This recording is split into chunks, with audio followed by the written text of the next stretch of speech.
Bonjour, c'est Ursule encore. On est le 25 août 2022. Alors, je viens sur la trompette une seconde fois aujourd'hui et je viens proclamer le retour de notre Seigneur Jésus-Christ. Soyons tous bénis, Amen, et que sa joie soit notre force en ce jour. Alors, quand tu regardes, que vois-tu? Amen. Que vois-tu quand tu regardes la situation mondiale? Quand tu regardes, quand tes yeux se portent sur notre monde tel qu'il est, qu'est-ce que tu vois? Amen. Parce que ce que tu vois va déterminer la direction que tu vas prendre. Amen. Ça, c'est très, très important. Jésus-Christ a dit, si la lumière qui est en vous est ténèbres, il dit, grande est votre ténèbre. C'est ce que toi, tu appelles lumière, là. Si c'est des ténèbres, c'est qu'en tout cas, c'est foutu pour toi. Par exemple, si la lumière pour toi, c'est avoir des diplômes universitaires, alors, en tout cas, c'est fini, c'est foutu. Parce que tu es sur ce chemin-là. Qui va te faire sortir de là? Tu es là-dedans. Si la lumière pour toi, c'est voyager, alors tu es sur ton chemin de voyage. Dès que tu as un peu d'argent, tu économises, tu voyages encore. Dès que tu es là. Jésus dit, si c'est comme ça que tu vois la vie, tes ténèbres sont grandes. Il dit, s'il y a une zone en toi qui n'est pas éclairée, qui est dans les ténèbres, c'est que tout ton être est dans les ténèbres. Qu'est-ce qu'il est en train de dire? Il est en train de dire que tout ton être doit être à 100% dans la lumière. Tu dois briller comme le soleil au niveau de ta conscience. Alors, quand tu vois, là, quand tu regardes, tu jettes un coup d'œil dans ta maison, ton salon, peu importe, que vois-tu? Que vois-tu? Alors, on est aujourd'hui là pour parler de vue, parce qu'il est très, très important que tu vois ce que Dieu voit. Parce que si tu vois ce que Dieu voit, alors tu pourras marcher, amen, sur le chemin qu'il a pour toi. Amen. Dans Apocalypse 20, le verset 1 à 3, il est dit ceci. Puis je vis descendre du ciel un ange qui avait la clé de l'abîme et une grande chaîne dans sa main. Il saisit le dragon, le serpent ancien, qui est le diable et Satan, et il le lia pour 1000 ans. Il le jeta dans l'abîme, ferma et scella l'entrée au-dessus de lui, afin qu'il ne séduisît plus les nations, jusqu'à ce que les 1000 ans fussent accomplis. Après cela, il faut qu'il soit délié pour un peu de temps. Alors, Jean dit, il a vu. Mais comment a-t-il fait pour voir? Soit il a vu par un rêve, soit il a vu par une vision avec les yeux ouverts, parce que tu peux avoir une vision comme ça, tes yeux sont là et puis Dieu ouvre et puis tu vois. Ou bien il peut avoir vu par une vision, c'est-à-dire que ses yeux étaient fermés, il était dans une attitude de prière, et puis alors, il a eu la vision. Ou bien aussi, tu peux voir, c'est-à-dire que tu es là, et l'Esprit de Dieu commence à te parler, et tu commences à recevoir les paroles, et puis bon, voilà. Et donc, il y a différentes manières. Et puis l'autre façon aussi, tu peux voir, tu lis ta Bible, et puis la Bible se met à te parler, et puis elle te donne des révélations. Et donc, il y a différentes sortes de visions, de manières que Dieu nous parle. Et il est très, très important, à l'heure où nous sommes, que nous puissions nous connecter aux zones de lumière, les spots de lumière, et que nous puissions nous débarrasser des spots des ténèbres. Ça, c'est très important. Je ne le dirai pas assez.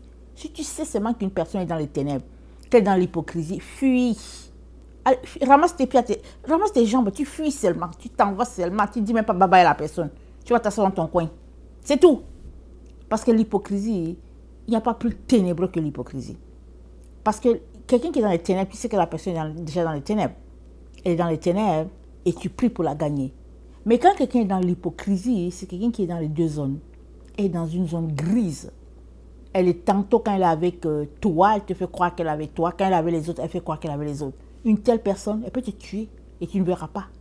Elle peut te terminer là. Tu fuis seulement de telles personnes. Les personnes qui sont au milieu, fuis-les. C'est mieux pour toi d'être avec quelqu'un qui est dans les ténèbres et puis tu sais que oh, là-bas là, c'est noir, puis moi je suis blanche. Bah, là-bas c'est noir et puis moi je suis dans la zone du blanc. Et tu sais que bon, noir et blanc, ben, ils ne se côtoient pas. Mais le noir fait tout pour attirer le blanc. Le blanc fait tout pour attirer le noir. Et si le blanc réussit, alors il aura tiré le noir des ténèbres, il l'aura envoyé dans la zone blanche, dans la partie blanche. Mais une personne qui est dans la partie grise là, laisse-la dans sa partie grise. C'est difficile pour toi de la faire sortir de là-bas. Elle est confortable. Si elle est dans le gris là, c'est parce que elle aime ça.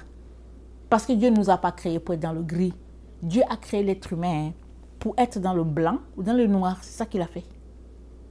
Mais toutes les personnes qui aiment les zones grises là, c'est parce qu'elles sont là pour leurs intérêts. Elles sont là pour les choses qui les arrangent. Et ça là, il faut que tu règles ce caractère là que tu as. Tu dois régler ce caractère. Si tu as ce type de caractère là, tu dois le régler. C'est tout. C'est tout ce que je peux te donner comme conseil. Je n'ai pas d'autres choses à te dire. Donc voilà. Alors Jean a vu. Alors si j'allais regarder dans la concordance grecque, c'est le nombre 1492. Et ça dit voir par implication.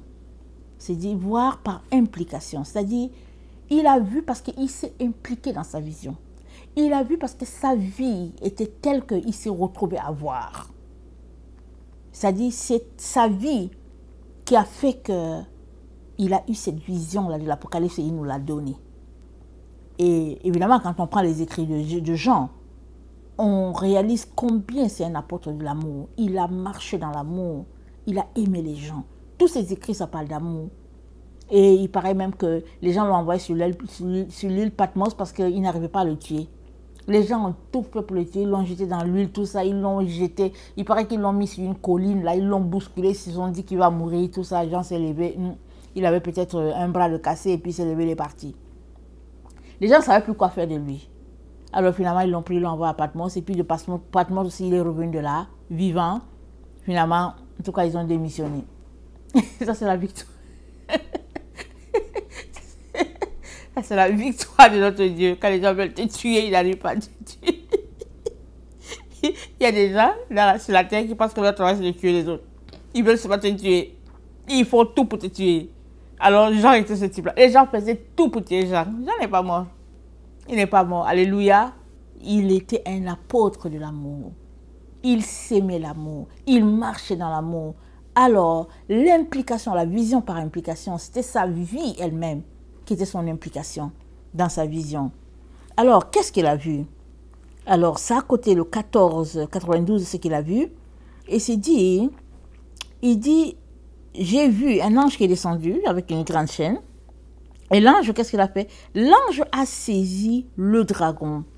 Le dragon, c'est du 1404. C'est le nombre 1404. J'avais déjà parlé de ça hier ou avant-hier. Et c'est dit,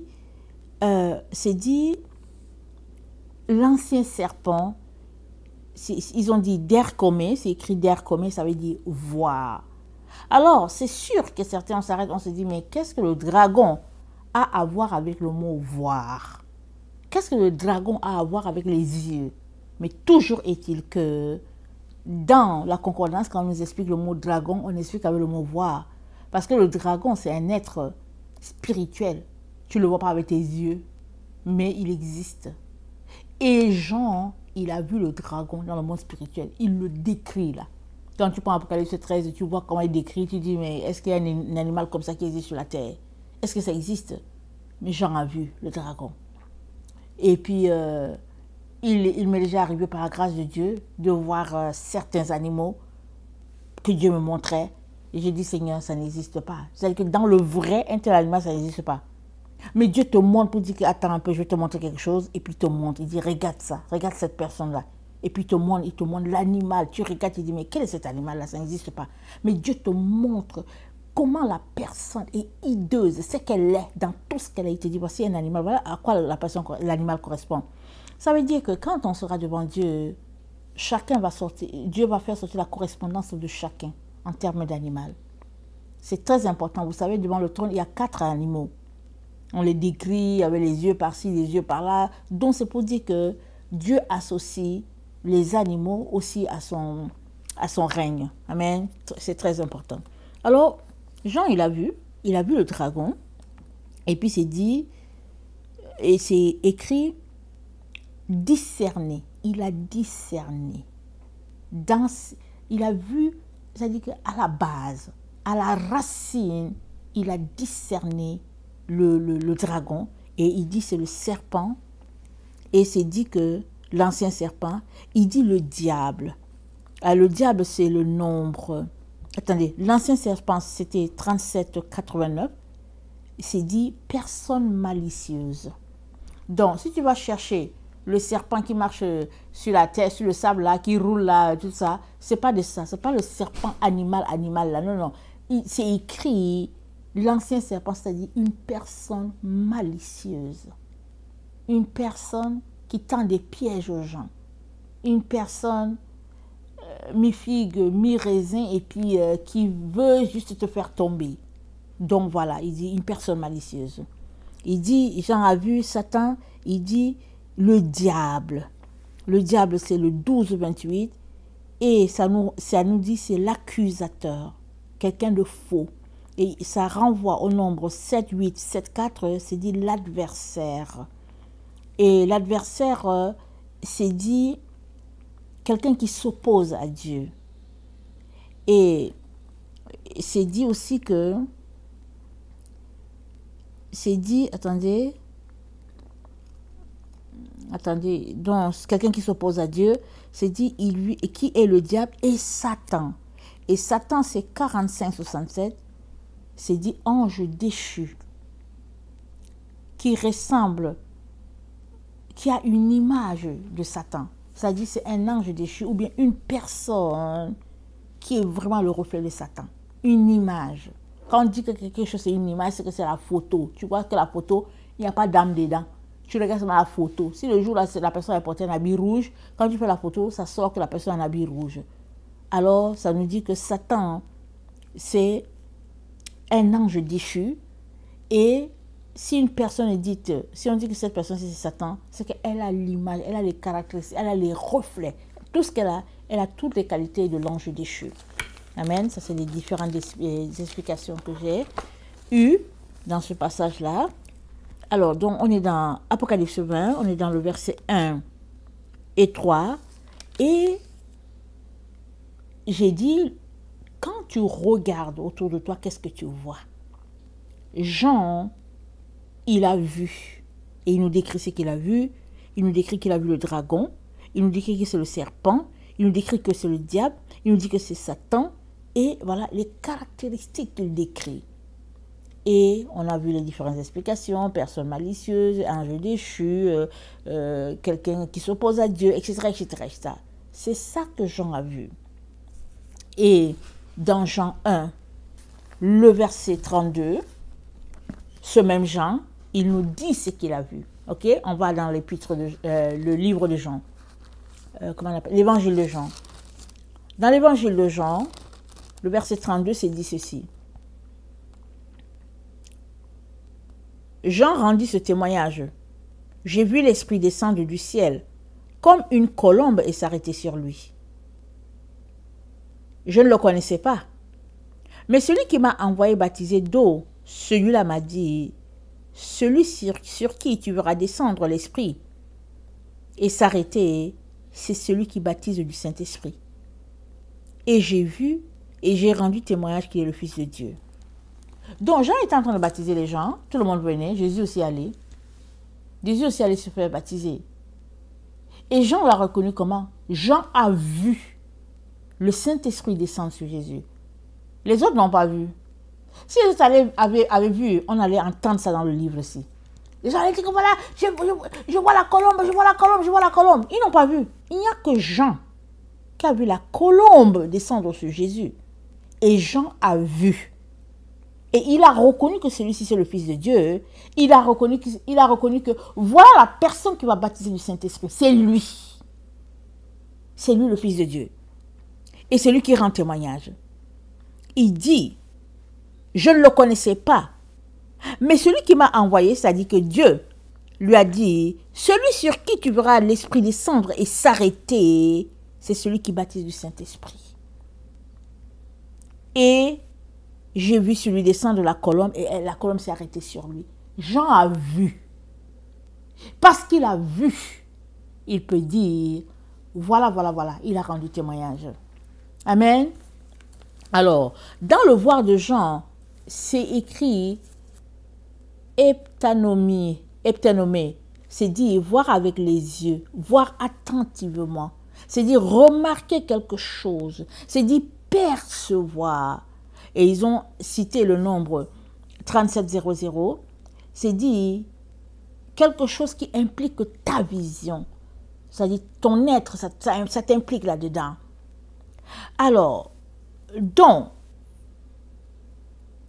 Jean, ayant reconnu le Fils de Dieu, il a dit, voilà l'agneau de Dieu qui ôte le péché du monde. Quand il a vu ça, il n'a pas gardé ça pour lui. Il a dit aux gens, hé, voilà l'agneau, voilà, c'est lui, c'est lui. Et c'est après cela que les gens l'ont suivi. Pierre et son frère André, Jean et Jacques, ils sont allés trouver Jésus. Il paraît que c'est les 4 premiers. Pas il paraît, Jean dit que c'est les 4 premiers. Ils sont allés et Jésus leur a dit, voilà où je demeure. Ils sont allés, je ne connais pas exactement le passage, mais ils sont allés voir Jésus. Après le témoignage de Jean, il a dit, le voilà. Mais toi qui m'écoutes, qu'est-ce que tu vois? Qu'est-ce que tu vois? Ce que tu vois là, ça va déterminer ta vie. Ça déterminera ta vie. Qu'est-ce que tu vois? À tous les jours. Tu vois quoi? Est-ce que tu vas acheter les journaux tabloïdes là où il y a juste des choses bizarres de sexualité, sale sexualité, tout ça? Est-ce que c'est ça que tu regardes? Est-ce que tu cours seulement pour acheter Amina, Intimité, nous deux? Qu'est-ce que tu vois? Chérie, parce que quand j'étais jeune, c'était des choses qu'on lisait, nous deux, Intimité, on a grandi et puis, en tout cas, c'était ça qu'on lisait. Parce que, on a grandi, c'était là dans la maison. Alors, on voyait, on regardait, et puis bon, vous savez, en Afrique, dépendamment de la situation, chacun a sa boîte à la poste, et puis quand la fin du mois arrive, tu as ton journal, ton nous deux, ton intimité, en tout cas, tout ce par quoi tu es abonné, ta presse, Économie Afrique, ou bien Afrique Économie, en tout cas, tout ça, c'est dans la boîte. Mais à un moment donné, on est appelé à choisir. Amen. On est appelé à choisir. Donc, j'ai grandi vraiment dans un milieu où la parole de Dieu était prêchée. Amen. Mais il y avait aussi des divertissements. Donc, dans les divertissements, il y avait les lectures. On lisait beaucoup à la maison. On lisait. Mais qu'est-ce qu'on lisait? C'est ça. Qu'est-ce que tu lis? Alors, tu peux lire des choses inoffensives. Tu peux lire, nous deux, c'est une histoire d'amour, c'est tout. C'est un monsieur qui rencontre une femme, et puis après, il tombe amoureux, et puis voilà, et tout. Aujourd'hui, quand tu marches avec le Seigneur, tu te dis, c'était juste des histoires pour corrompre la jeunesse, dans la souillure, n'est-ce pas? Mais quand tu es jeune, tu regardes ça, tu te dis, ah, ok, parce qu'il faut éduquer l'Afrique. Ou bien il faut éduquer les plus jeunes. Excusez-moi de rire, il faut éduquer ceux qui ne savent pas vivre. Alors nous deux, les intimités sont là pour éduquer les plus jeunes. Mais ils éduquent à quoi? Qu'est-ce qu'ils nous apprennent? Quand tu finis de lire, là, tu te dis, ah, mais si je peux aussi trouver mon amoureux, n'est-ce pas? Alors que si tu n'es pas conscient de ça, tu sais seulement que tu dois aller laver les casseroles. Tu laves les casseroles jusqu'à ce que tu es fatigué. Après, tu t'en vas lire tes sciences naturelles pour avancer. Mais quand tu lis les nous deux, les Amina, tu lis, et à un moment donné, ça forme ta personne. Et à un moment donné, il fallait choisir. Et quand j'ai quitté mes parents, que je suis partie au Canada, l'Afrique me manquait. Parce que le temps où je suis arrivée ici, c'était vraiment, en tout cas, c'était rare les Noirs. Tu les comptais au bout des doigts. Quand tu les voyais, tu savais qu'ils venaient d'arriver. Tu le savais tout de suite que celui-ci vient d'arriver. Donc tu t'arrêtais, tu causais parce que c'était rare les Noirs. Mais aujourd'hui, en tout cas, quand tu les vois, tu mets la tête loin là-bas parce que tu te dis, si je m'arrête, je ne vais pas continuer ma journée. Parce qu'ils sont partout. Il y en a plein. Dans le temps où on est venu, c'était rarissime. Alors, je courais. Il y avait un endroit où ils vendaient Amina. Voilà, c'était à l'université. À l'université, ils vendaient Amina. Je ne me rappelle plus exactement où. Est-ce que c'était... Ah non. C'est pas à l'université. C'était dans une presse, dans une librairie. Attendez, est-ce que je dis librairie?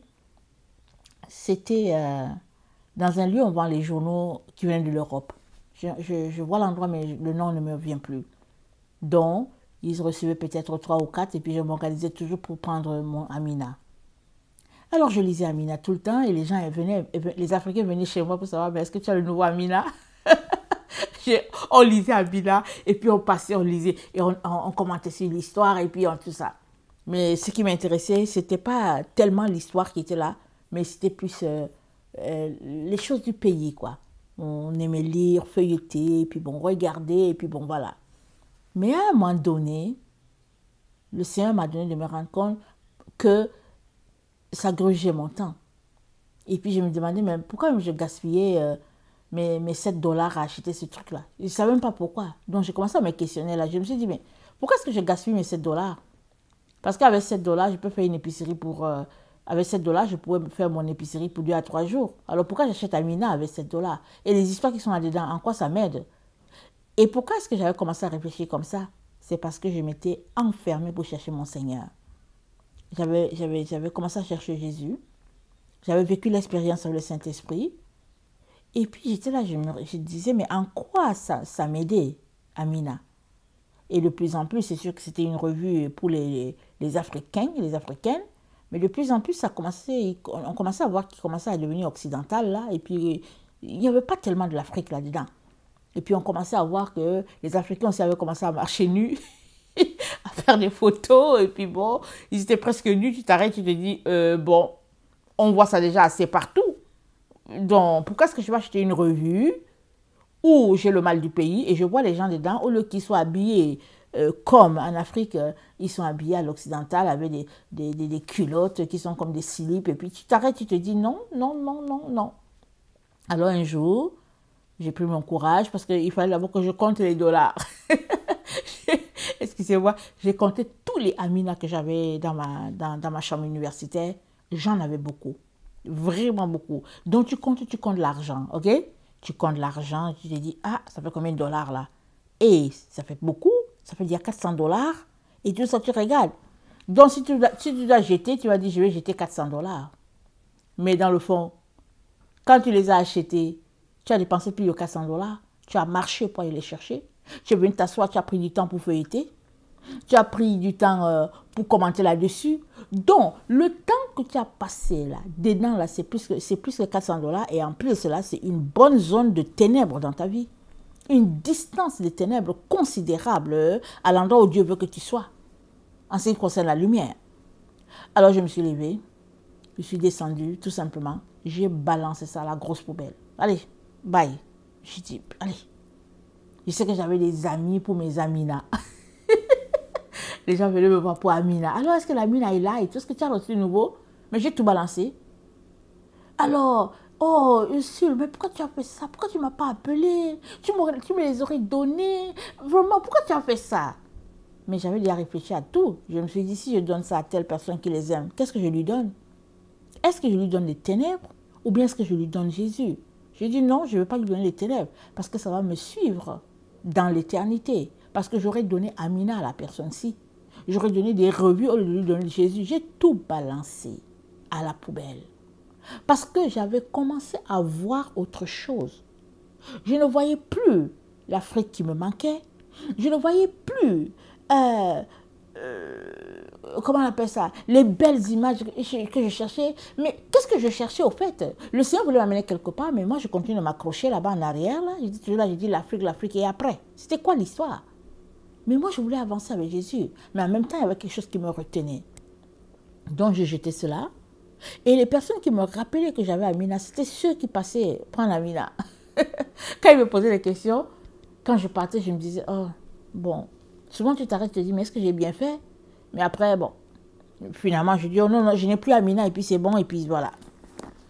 Dans le fond, si tu aimes Amina, va acheter. Va acheter.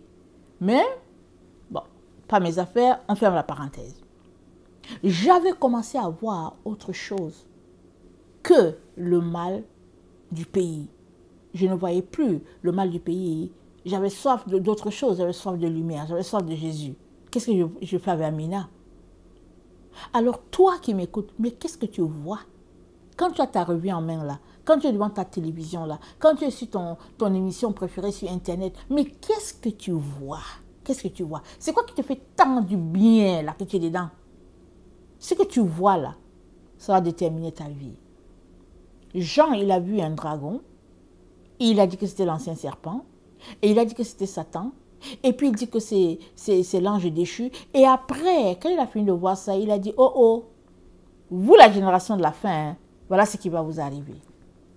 Voilà ce qui va vous arriver. Et il a mis tout ça par écrit. Et il nous l'a laissé. Afin que on soit conscient qu'il y a quelque chose qui arrive.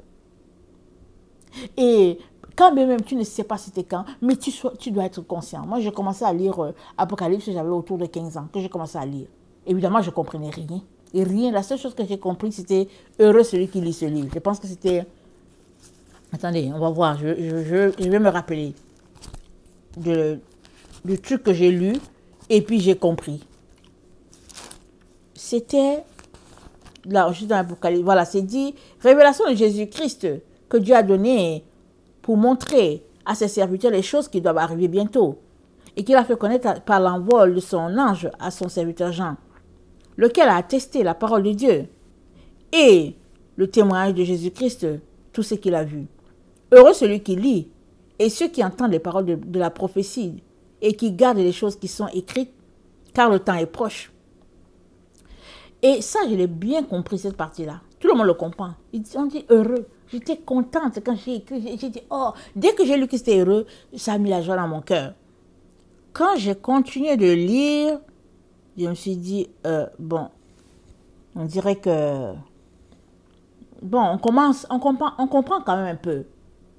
Mais plus j'avançais, plus je me rendais compte que c'était des grosses lectures. C'était des grosses lectures. Mais je me suis organisée toujours pour lire. Et quand c'est arrivé au niveau des combats, des sauterelles, et du diable, et de la femme qui était assise sur la bête, toutes sortes d'histoires, tu finis de lire ça, tu te dis, waouh, mais c'est quoi? Est-ce qu'on va s'en sortir? Donc, prime abord, quand tu lis ça, tu vois d'abord le côté noir. Mais ce n'est pas ça que Dieu veut qu'on voit. Si tu vois le côté noir, c'est parce qu'en toi-même c'est noir. Dieu veut qu'on voit plutôt le bon côté. Voilà pourquoi c'est écrit « Heureux celui qui lit ce livre ». Mais plus tu continues à lire, plus tu vas louer Dieu de ce qu'il t'a donné ce livre-là. Parce que dès que tu donnes ta vie à Jésus, tu es informé qu'il y a un livre qu'on appelle l'Apocalypse. Dommage pour tous ceux-là qui se retrouvent dans les églises où on leur parle pas de l'Apocalypse. Il y a des gens qui n'ont jamais entendu parler de l'Apocalypse. Ils entrent dans les églises, ils entendent parler de donner. Si vous donnez, vous allez aussi devenir riche. Alors les pasteurs deviennent riches. Ils roulent en Lamborghini. Ils ont des maisons, 4-5 villas. Ils ont des églises multipliées sur toute la terre. Et puis ils vous disent, donnez, donnez, vous serez riche. Et puis tu viens, tu donnes ton terrain, le terrain que tu devais donner à tes enfants.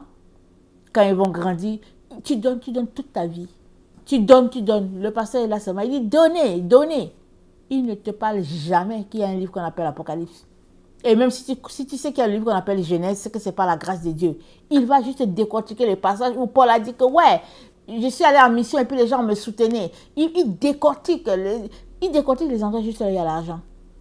Il va chercher l'endroit, il va dire que oui, Lydie était une femme riche, elle soutenait le ministère, c'était une femme vraiment qui bénissait. C'est juste ça qu'il cherche. Chez eux, là, la Bible se résume en quelques 4-5 chapitres là, sur lesquels ils reviennent à tour de rôle, à tous les jours, à tout moment. Et tu n'as jamais entendu parler de l'Apocalypse, tu n'as jamais entendu parler de la Genèse, tu ne sais même pas qui est Jésus. Tu as ton Jésus là, tu ne sais pas s'il est, en tout cas comment il est, tu ne le sais pas, mais voilà. Mais si tu lis ta Bible à tous les jours, tu vas voir quelque chose. Jean, il a vu quelque chose et il nous l'a partagé. Mais toi, quand tu regardes, qu'est-ce que tu vois? Ce que tu vois déterminera ta vie. Alors, quand il a vu ce qu'il a vu, il a dit dans Apocalypse 17 et dans Apocalypse 18, il a dit que les œuvres de Babylone seront détruites. Que bientôt Dieu va détruire Babylone. Parce que Babylone, c'est une prostituée. Et il nous a dit que on va retrouver Babylone jusqu'à dans l'église. Et l'église sera jugée parce qu'elle a laissé Babylone pénétrer à l'intérieur. Elle a laissé Babylone pénétrer en elle. Parce qu'elle ne devrait pas fonctionner avec Babylone. Elle devrait fonctionner selon la doctrine de Christ, mais elle a laissé Babylone la pénétrer. Alors elle sera jugée. Et Dieu nous dit, à cause de ce qui est, il nous dit de nous comporter de manière droite afin qu'on ne subisse pas le sort de Babylone. Parce que Babylone sera détruit. Et partout où Babylone sera trouvée, l'endroit, il y aura jugement. Partout. Alors, Babylone, c'est le monde. Donc le monde aura son jugement. Mais si le monde est retrouvé dans l'église, il sera jugé en fonction du fait que, au lieu de répandre Christ, l'église s'est retrouvée à répandre Babylone. Il sera jugé. Et voilà pourquoi, dans Malachie, Dieu nous dit, Malachie c'est le dernier livre avant Matthieu, donc Dieu nous dit dans Malachie 3, il nous dit, vos paroles sont rudes contre moi, dit l'Éternel. Malachie 3, le verset 13. Et vous dites, qu'avons-nous dit contre toi? Vous avez dit, c'est en vain que l'on sert Dieu. Qu'avons-nous gagné à observer ses préceptes et à marcher avec tristesse à cause de l'Éternel des armées? Maintenant, nous estimons heureux les hautains. Oui, les méchants prospèrent. Oui, ils tentent Dieu et ils échappent. Alors, ceux qui craignent l'Éternel se parlèrent l'un à l'autre. L'Éternel fut attentif et il écouta. Et un livre de souvenirs fut ouvert devant lui. Pour ceux qui craignent l'Éternel, qui honorent son nom, ils seront à moi, dit l'Éternel des armées. Ils m'appartiendront au jour que je prépare. J'aurai compassion d'eux, comme un homme a compassion de son fils qui le sert. Et vous verrez de nouveau la différence entre le juste et le méchant, entre celui qui sert Dieu et celui qui ne sert pas Dieu. Dieu dit, on va voir la différence entre celui qui le sert et celui qui ne le sert pas, entre celui qui le craint et celui qui ne le craint pas. Il dit que il va les mettre en sécurité, ceux-là qui lui appartiennent. Alors, il est en train de nous parler. Il est en train de nous dire de sortir de Babylone, de sortir du monde. Il est en train de nous dire qu'on passe sur deux chemins. On est soit avec Dieu, soit on est avec Satan. C'est ça qu'il est en train de nous dire. Voilà pourquoi il a envoyé ses prophètes nous avertir depuis des générations. Il nous a avertis, avertis. Et on est arrivé à l'endroit où c'est le jugement. D'abord, ça a commencé dans l'église. Et bientôt, c'est le jugement du monde. On est déjà même là. Le monde est déjà en train d'être jugé. On est en plein là-dedans. Mais toi, que vois-tu? Si tu vois que les portes sont ouvertes et que depuis l'avènement du Covid, il y a plus de boulot, tu vas passer ta vie à travailler. Tu auras du travail jusqu'à... Tu n'auras même pas le temps pour lire ta Bible. Tu vas dire opportunité, opportunité. Mais si tu vois que c'est la fin, tu organiseras ta vie autrement. Dans Jean 9, notre Seigneur Jésus-Christ, il nous dit ceci. C'est l'histoire de l'aveugle né. Jésus l'a guéri et les gens ont voulu savoir comment se fait-il qu'il voyait. Alors, c'est pas possible d'être né aveugle et puis de voir. Et puis les gens l'enquiquinaient, ils l'ont appelé plusieurs fois. Finalement, on l'a chassé de l'église, de la synagogue. Et puis, bon, finalement, Jésus-Christ le renvoie. Jésus-Christ le rencontre une fois qu'on l'a renvoyé des synagogues. On lui a dit, allez, tu ne viens plus ici, allez, tu es exclu des synagogues. Alors, Jésus a appris qu'on l'avait chassé, le verset 35 de Jean 9. Et l'ayant rencontré, il lui dit, crois-tu au Fils de Dieu? Il répondit, et qui est-il, Seigneur, afin que je croie en lui? Tu l'as vu, lui dit Jésus. Et celui qui te parle, c'est lui. Il lui dit, je crois, Seigneur. Et il se prosterna devant lui. Puis Jésus dit, je suis venu dans le monde pour un jugement, pour que ceux qui ne voient pas voient, et que ceux qui y voient deviennent aveugles. Quelques pharisiens qui étaient avec lui ayant entendu ces paroles lui dirent, « Nous aussi sommes-nous aveugles ?» Jésus répondit, « Si vous étiez aveugles, vous seriez... non, si vous étiez aveugles, vous n'auriez pas de péché. Mais maintenant que vous dites que nous voyons, c'est pour cela que votre péché demeure. » Donc, les aveugles, ceux qui se disent aveugles, ils n'ont pas de péché. C'est spécial, n'est-ce pas? Ceux qui sont aveugles, ils n'ont pas de péché. Pourquoi? Parce qu'ils dépendent de quelqu'un. Ici en Occident, on a les chiens miras, on a le bâton blanc, et puis les aveugles, tu les vois, ils marchent seuls, et puis même quand tu veux les aider, même ils te disent, hey, ils te disent, hey, quitte-la, allez, laisse-moi passer. Parce qu'ils ne veulent pas d'aide, il faut qu'ils s'organisent. Mais dans nos pays, il y a des enfants qui sont là, ils marchent avec l'aveugle toute leur vie. Tu vois la main du père ou bien de la mère, ou bien en tout cas la main de quelqu'un sur cet enfant-là. L'enfant la marche, il accompagne la personne à un lieu de marché, à la place du marché. Il laisse la personne là-bas, ou bien il reste à côté de la personne toute sa vie. Il est juste à côté de l'aveugle. L'aveugle dépend de cette personne-là, c'est tout. Ou bien si on le laisse à la place de la ville, la place du marché, on l'installe, il faut que les personnes qui passent à côté de lui soient des personnes honnêtes. Parce que souvent, l'aveugle, on lui donne beaucoup de choses, et les autres voyants, ils viennent, ils arrachent ça, ils prennent ça dans son pot, ils prennent ça. Parce qu'ils sont méchants, ils se disent, hey, ils volent l'aveugle. Mais s'il y a quelqu'un à côté, l'aveugle dépend toujours des gens. Alors Jésus est en train de dire que, il dit que si tu étais aveugle, tu n'aurais pas de péché. Parce que l'aveugle, il est toujours là en train de dire à l'autre, ah, mais c'est combien qu'on m'a donné? Ah, mais s'il te plaît, amène-moi ici. Oh, s'il te plaît, fais ceci, fais cela. Donc, si Jésus-Christ est celui sur qui nous nous reposons, nous n'aurons pas le péché. Parce que nous allons passer notre temps à dire, Jésus, pardonne-moi aujourd'hui encore. Jésus, j'ai péché. Jésus, je ne t'ai pas honoré.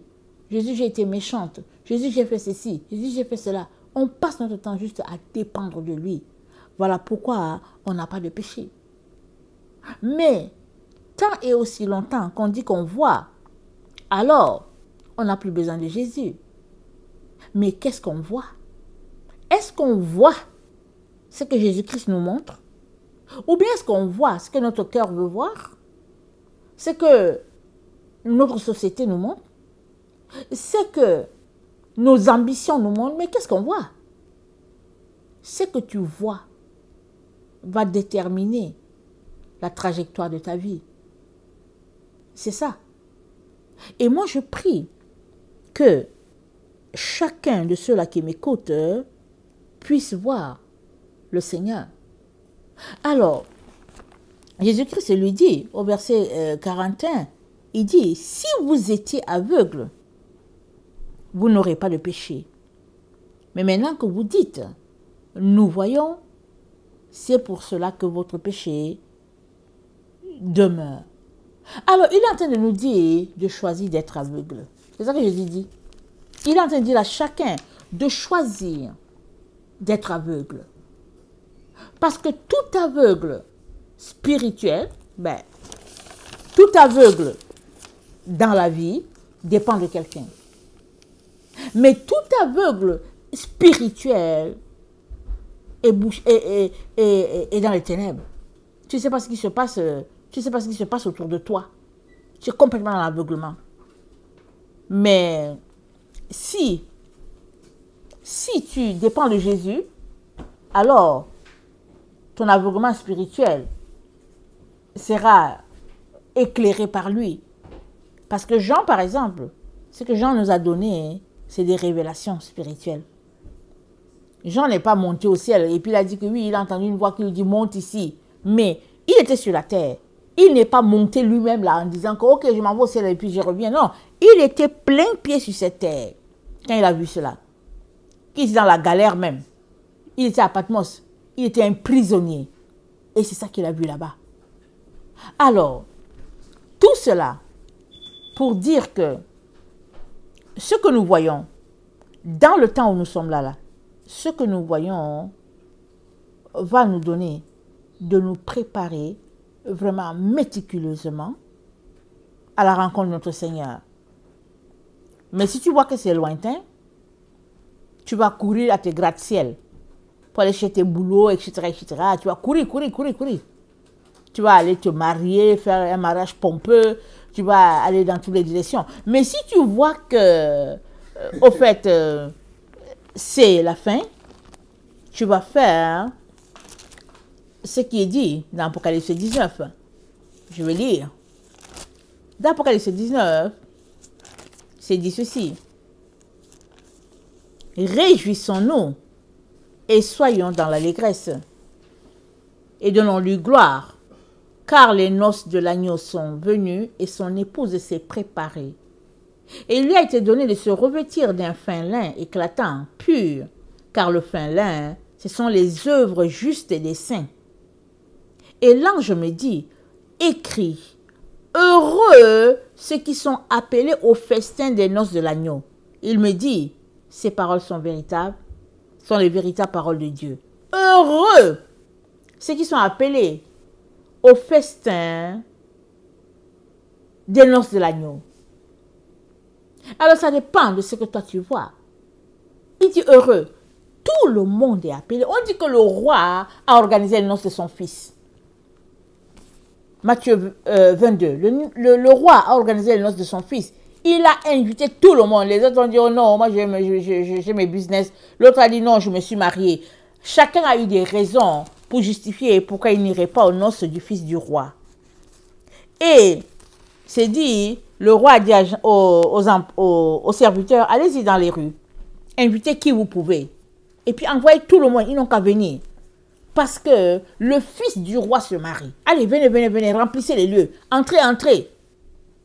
Et c'était tout le monde qui était invité et les autres ont décliné. Feras-tu partie des gens qui vont décliner ou bien fais-tu déjà partie des gens qui ont décliné l'invitation de Dieu? Parce que l'invitation de Dieu est toujours active. Surtout dans le temps où nous sommes. Parce que bientôt, c'est les noces de l'agneau. Les noces de l'agneau, c'est bientôt. Tout le monde est invité. C'est seulement que il y a 3 groupes dans cette affaire. Il y a un groupe qui va décliner l'invitation. Il y a un autre groupe qui ne réussira pas à arriver. Ils voudront bien, mais ils ne réussiront pas parce qu'ils ne font pas d'efforts. Et il y a l'autre groupe qui arrivera. Et puis, évidemment, il ne faut pas que j'oublie le 4e groupe. Il y a un 4e groupe qui n'est même pas au courant que le roi a organisé. Ils ne sont pas au courant du tout. Mais le roi, il a organisé le festin pour les noces de son fils. Et on le sait depuis au moins, depuis au moins 2000 ans, on sait cela. Au moins 2000 ans, nous autres là, notre génération, on sait ça au moins 2000 ans. C'est parce que c'est écrit dans la Bible. Même si la Bible a été rassemblée peut-être au 4e ou au 15e siècle, on sait ça, que le roi organisait les festins pour son fils. Mais la question que j'ai pour toi, là où je suis là, c'est comment as-tu réfléchi? Comment as-tu réfléchi? Est-ce que tu as répondu oui, ou bien est-ce que tu as dit au roi que tu dois aller déposer ton CV à quelque part? Ou bien est-ce que tu lui as dit qu'au fait, ta génisse, elle est sur le point d'accoucher? Qu'est-ce que tu as répondu au roi? Les noces de l'agneau sont venues, nous dit Apocalypse 19, le verset 7. Les noces sont venues. Comme dans la vidéo où c'est dit, on est à l'heure où Satan sera lié. C'est quoi l'heure? On ne sait pas. Mais on sait que dans la période, Satan sera lié. Et Dieu veut que tu saches que les noces de l'agneau sont arrivées. Jésus peut venir aujourd'hui pour prendre son épouse, son église. L'église qui marche selon sa doctrine, il peut venir aujourd'hui. Il peut venir demain. Il peut venir dans un mois. Jésus peut venir. Mais il est important que tu puisses répondre d'abord à son invitation. Parce qu'il n'y a personne qui va dire « je ne savais pas ». Même si tu n'as jamais entendu, si tu sais lire, il va dire « mais comment c'est que tu n'as jamais lu la Bible ?» et que tu as lu un livre de physique, tu as lu un livre de chimie. Comment c'est que tu n'as jamais lu la Bible? Alors, là où tu es en train de m'écouter, qu'est-ce que tu as répondu à Dieu? Parce que c'est Dieu qui a lancé l'invitation pour son fils. Et on lit dans Apocalypse 19 que l'épouse s'est apprêtée. Mais quand on va aux noces, là, on s'apprête. Et l'épouse s'est apprêtée et elle s'est vêtue de fin lin et puis sont des œuvres. Ça veut dire quoi? Ça veut dire que si tu veux aller assister aux noces de l'agneau, tu n'es pas centré sur toi.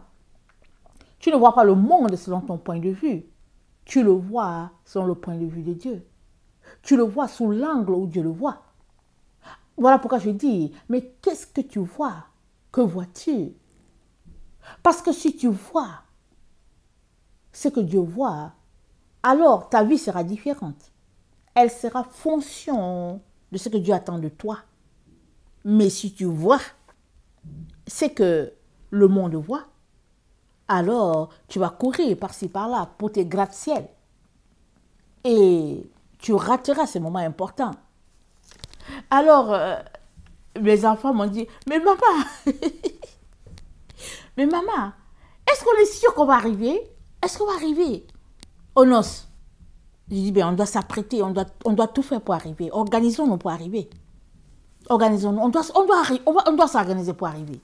Donc on s'apprête, on veut arriver aux noces. On va arriver aux noces. Alors, c'est très important. Et il y a quelqu'un qui a dit, maman, Jésus se marie. Mais Jésus, maman, c'est qui est Dieu et puis c'est qui est Jésus? Jésus se marie. Oui, Jésus se marie. C'est dit, Jésus se marie. Alors on peut aller plus loin pour dire, mais pourquoi est-ce qu'il faut qu'il se marie? On ne comprend pas. Et puis, tout un débat. Pas nécessaire. Le débat, ce n'est pas nécessaire. On doit juste savoir qu'il y a les noces du Fils de Dieu et puis on est appelé à y assister. Amen. Alors je viens encourager tout un chacun à se concentrer sur ce qu'il voit. Et puis, ce que tu vois va déterminer la façon dont tu vas décider comment tu vas organiser ta vie. Ce que tu vois va décider. Va organiser ta vie. Et je prie que tu vois ce que Dieu voit. Amen. Que le Seigneur bénisse sa parole. Je vous aime beaucoup et Dieu davantage. Maranatha, Jésus revient. Amen et amen.